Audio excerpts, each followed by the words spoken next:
Уважаемый президиум, уважаемые делегаты съезда, я сегодня очень себя плохо чувствую, поэтому если я буду где-то срываться, прошу меня простить.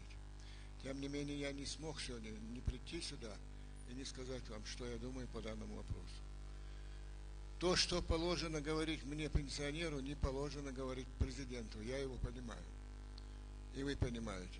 У нас молодой президент, и наша цель и долг помочь ему во всем, чтобы он успешно справился с задачей, возлагаемой на него ингушским народом.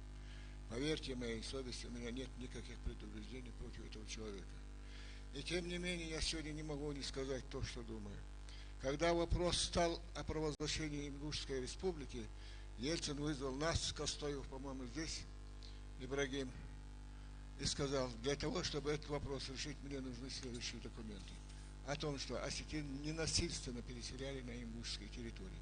Они, мол, утверждают, что их насильственно переселили, а вы докажите, что это не так. Мне нужно узнать, сколько населения ингушского на территории пригородного района города Владикавказа.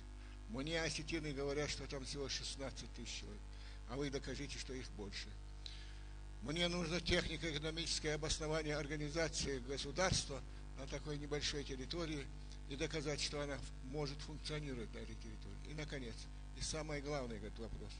Мне нужен референдум о том, что ингушский народ хочет свою республику и в рамках каких границ.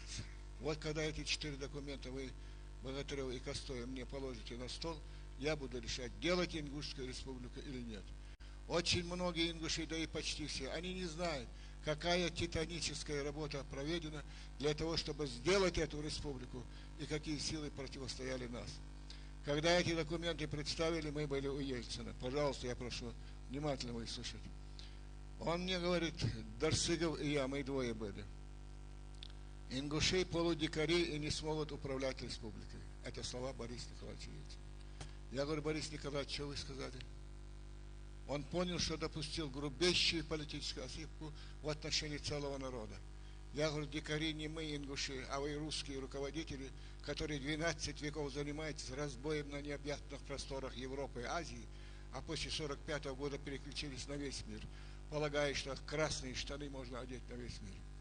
И столкнулись с могущественными штатами,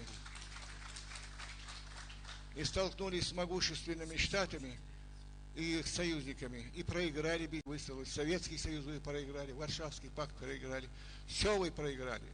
По-хорошему, так Борис Николаевич, по-хорошему. А если нет, мы такая же нация, как и русские. Разве не так? Он говорит так. Тогда мы сами провозгласим свою республику и ни у кого не спросим.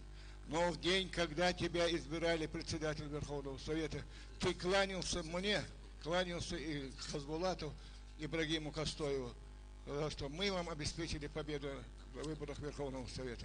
Ты говорил тогда, долг платежом красен, Богатырев и Ибрагим Костоев. Я заплачу вам этот долг. Я говорю, если ты мужчина, заплати этот долг. Ничего после этого не сказал. Всегда бледный на лице, он стал пунцовым и задает мне вопрос, что вы предпочитаете из спиртного? Я говорю, русский коньяк. Он налил 250 грамм русского коньяка, себе водку и произнес тост.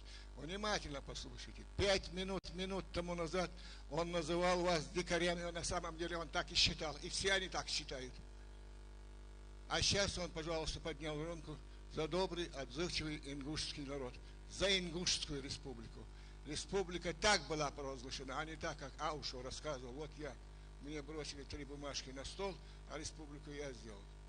После этого он взял трубку, позвонил Хазбулатову. Руслан Имранович, у меня сидят народные депутаты России и СССР, Дарсыгов и Богатырев.